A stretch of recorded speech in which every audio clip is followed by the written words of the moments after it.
Do you see the symbol right here? It's used for the band Nirvana. One thing that I had come to fruition about while in my deep obsessing about Nirvana and the Foo Fighters is that Kurt Cobain's death was planned. Look at this smiley face. What is it trying to convey? It looks like whomever this smiley face is supposed to represent, the person is dead. I wanted to say that because I wanted to let you know that I think Dave Grohl is a warlock, okay? He is a master warlock in the music industry.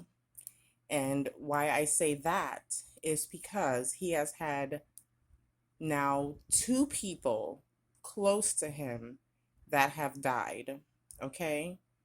And through those two people dying, he has gained more notoriety, more fame. When Kurt Cobain killed himself, however many years ago, he created his own band and they catapulted to the top of the charts, the very first album. When have you ever heard of that happening for a artist? When have you ever heard that an artist puts out their first album and they win a Grammy for it? That is because of the spell work that he did. I believe he works for Satan. I believe he does Satan's work. What was Lucifer's job in heaven? He was the man he was in charge of the praise team for the Most High, but he got a big head and he thought that he could do it better. So then he convinced the third of the angels to go out of, and he started his own thing down here in the earth, which he rules. Satan rules this earth, and Satan controls us through music. Okay? Dave Grohl is a master warlock in this industry. He is, and I believe he is an actor.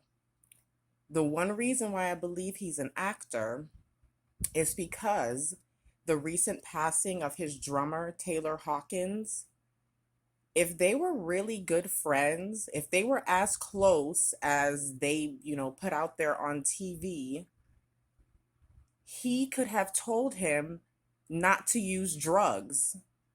So if he couldn't control him using drugs and they're supposed to be best friends, maybe they're not that much good friends as we say. Maybe they're just six people who come together and make really good music together.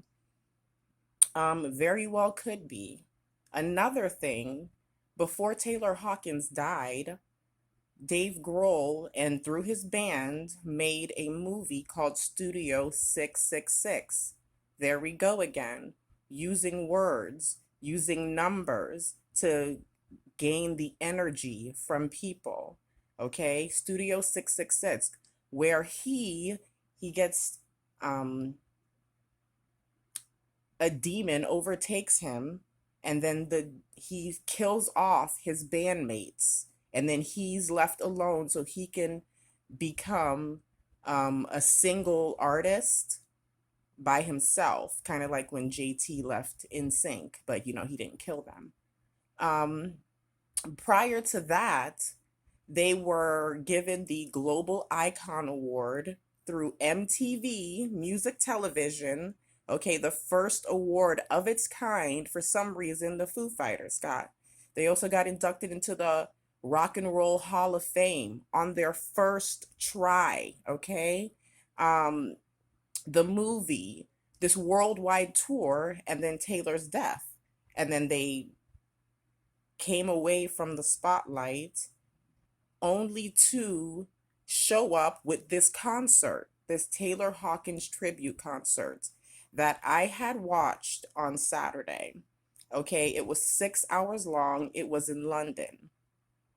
I know these musicians know each other, but how did they get all of these legends, all of these people in the same room to honor a man who passed away from a drug overdose? Nobody wants to highlight the fact that he passed away from a drug overdose, okay?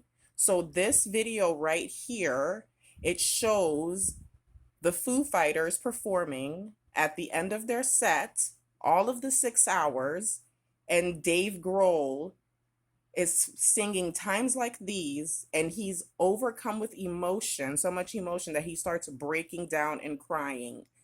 Tell me, and he may be sad from his bandmate passing away, but tell me that this isn't like a timed, like a, like a TV show or something. I think he's an actor. I believe so. I don't believe he was really good friends with Taylor Hawkins.